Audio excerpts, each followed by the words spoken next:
नाजरीन, मिली डाइजेस्ट में आपका इस्तकबाल है। मैं मुबारक उमरी। पैगम्बर इस्लाम की इहानत के मामले में दिल्ली पुलिस ने बीजेपी रहनुमाओं के अलावा एक रुकन पार्लिमान, सहाफ़ी और दीगर के खिलाफ केस दर्ज कर लिया है। कार्रवाई में इतनी ताख़ीर और दीगर लोगों को भी मुलजिम बनाने पर सवालात उठाए जा रहे हैं। वाक़ये के 2 हफ्ते बाद दिल्ली पुलिस ने इन दोनों के अलावा कई दीगर अफराद के खिलाफ भी मजहबी मुनाफरत फैलाने और समाजी हम आहंगी को बिगाड़ने के इल्ज़ामात के तहत बाज़ाबिता केस दर्ज कर लिया है।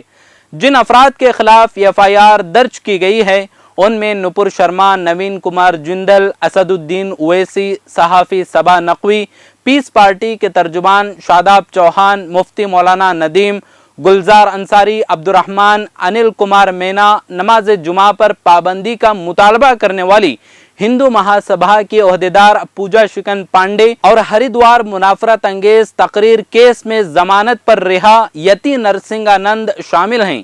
पैगम्बर इस्लाम की तौहीन के खिलाफ पुलिस की जानिब से कार्रवाई में इतनी ताख़ीर पर मुख्तलिफ हलकों से मोदी हुकूमत और इंतजामिया के रवैये पर सवालात उठाए जा रहे हैं।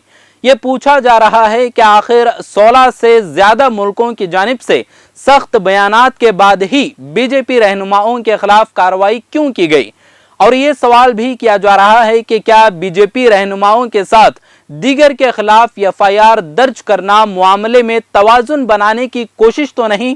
जिस टीवी मुबाहिसे में इहानत पैगम्बर इस्लाम का तनाज़ुआ पैदा हुआ उसमें हिस्सा लेने वाले मुस्लिम काउंसिल ऑफ इंडिया के सदर डॉक्टर तस्लीम अहमद रहमानी ने बताया कि ये बैलेंसिंग एक्ट नहीं बल्कि एग्रेसिव एक्ट है। चूंकि नुपुर शर्मा और नवीन जिद्दल हुक्मरान तबके से ताल्लुक़ रखते हैं इसलिए उनका कुछ ज़्यादा नहीं बिगड़ेगा, लेकिन दूसरे लोगों के खिलाफ सख्त कार्रवाई हो सकती है। तस्लीम रहमानी ने मजीद कहा कि हुकूमत ये दिखाना चाहती है कि वो जो चाहे कर सकती है। उनके मुताबिक सबसे ज़्यादा अफसोसनाक और ख़तरनाक बात यह है कि मोदी हुकूमत के रवैये से मुल्क के सिर्फ एक तबके को ही नुकसान नहीं पहुँच रहा है बल्कि इससे भारत के खारिजी ताल्लुकात भी मुतासिर हो रहे हैं। दिल्ली के deputy police commissioner KPS Malhotra ने बताया कि मुख्तलिफ मज़ाहिब से ताल्लुक़ रखने वाले कई अफराद के खिलाफ मामला दर्ज किया गया है। हम इस बात की तफ्तीश करेंगे कि समाज में बदअमनी फैलाने के लिए सोशल मीडिया पर इन लोगों का क्या किरदार रहा है, लेकिन अभी ये वाज़ेह नहीं है कि जिन लोगों के खिलाफ केस दर्ज किया गया है वो किसकी शिकायत पर किए गए हैं।